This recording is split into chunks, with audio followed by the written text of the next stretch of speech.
Welcome back to One Sober to Another. I'm Wayne, and today's video is about a dream I had last night that had me so rattled and so disgruntled that I just thought maybe I drank again. Ready to go? Let's go. All right. Well, sir, I'm going to tell you that it's not good. For the first time, we are seeing the moments officers got to the scene of this horrific, fatal Summerlin crash in May that left a local mother dead. What's going on today? Problem. Huh? It's a big problem. What's the big problem? The obvious problem. That's prominent real estate broker Scott Gregson, the man who was behind the wheel, responsible for the single vehicle crash, being questioned by Metro Police. But to understand the sheer violence of this crash, let's begin here with new video from someone's balcony security camera, catching Gregson's Range Rover as it came to rest in the median. Notice Gregson, the only person inside, gets out of the vehicle, but there were 3 others inside before the crash. Yeah, medical on road. You're all right. All passengers were thrown out of the SUV as it sped into this curve and hit multiple large trees. One of the passengers, later identified as Melissa Newton, a mother, was killed. New pictures released from Metro show the crash scene, some too graphic for TV. A witness in Gregson's arrest report is the security guard there at the entrance. You can see when she walks up to his SUV as he tried to pull into the gated community. That guard told police Gregson was having an after party following a nearby golf tournament and was asking her to let the cars behind him and in without checking them. Gregson then became verbally aggressive, yelling at her, she says. You see then as he floors it, flying down the road. Seconds later, impact. No. Follow with your eyes. Don't move your head. Gregson was indicted just days ago on multiple charges, including driving under the influence, resulting in death.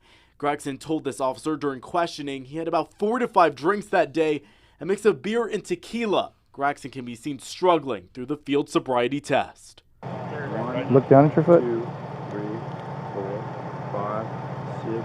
Oh, I just killed it. Now, sir, you're under arrest for DUI.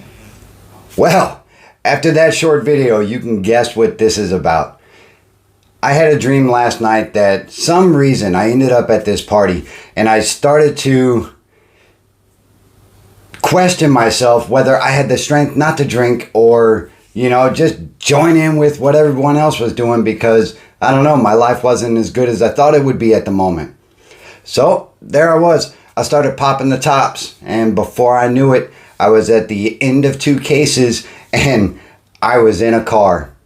I was in a car and I was driving. At this point, I'm telling you folks, my body started to sweat in bed in reality. And I started to shake a little bit and my wife had to wake me up. When I woke up, I had already crashed the car and I crashed it into a family of 3, killing all 3 people. That was the most devastating dream I've had in my sobriety since I can remember. I've been sober for 5 years, folks, but that doesn't mean that I can become complacent and forget about all the faculties and steps that I have to take on a day-to-day basis to maintain my sobriety. For me, this alcoholic, I drank to no end, and the consequences that came along with it, I didn't really care about. So to get into a car really meant nothing to me, and to drive it down the road, which I was pulled over a few times. I do recall this one time in band camp that I was pulled over directly outside of a military installation. I'm telling you folks, just like in the bed, I was sweating bullets and I'm pretty sure that the alcohol was just bleeding out of me at that point. And the cop leaned in and he said, "Sir, do you know why I pulled you over?" And I said, "No."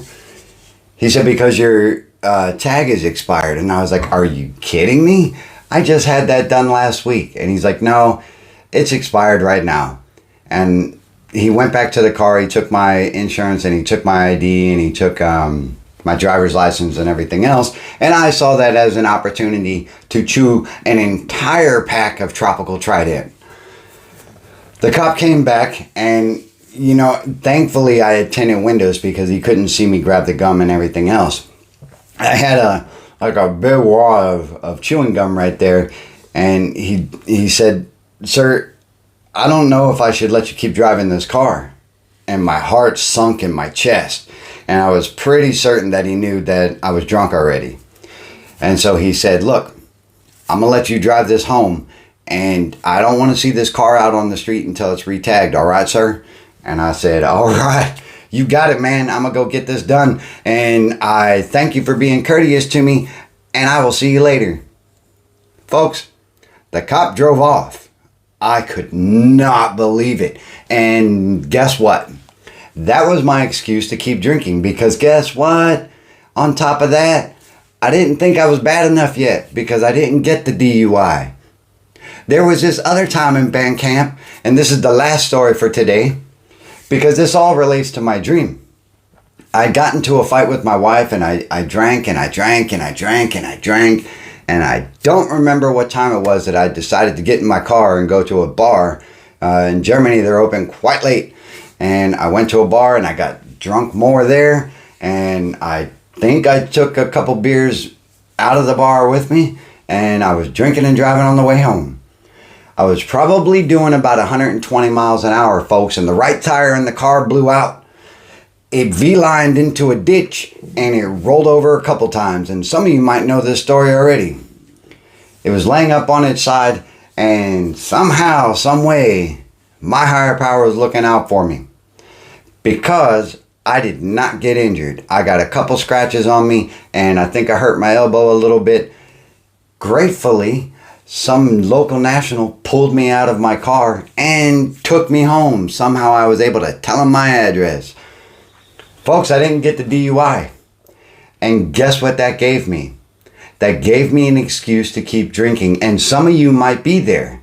And if you are, drop your comments below, because someone is going to get something from it. Look, the whole moral to this story is, regardless of how long I've been sober and how many times that I was able to escape the fate that I was doomed to be in, which ultimately some of that happened the way that it was supposed to play out, hence my sobriety. But the point is this, is that dream that I had last night about me drinking again, and it was so realistic, it made me panic, and it made me regroup and have another chat with my higher power, which you might not believe in. However, you do have something that gives you strength when you don't have any. It gave me the capacity to regain my spiritual connection and say, these are the reasons I don't drink. These are the reasons I don't want to go back to what I had. And I'm going to play that drink forward into the end. And if it looks like a hot mess, guess what? There's no reason to pop the top on it, folks. And that's today's food for thought. I hope you guys have a good day. I'm Wayne. This is One Sober to Another. Shout out to all you folks that gave some support to what will be, because her son right now is suffering very hard. And so is Josh G. Throw him some love, as well as some other folks, and give some shout outs to Dinah Armstrong for doing a wonderful job in staying sober and keeping the eye on the prize. And that is a fulfillment in life. I appreciate you guys. I love you. If you like this, give a thumbs up and all that YouTube stuff. I'll see you in the next one. Bye-bye.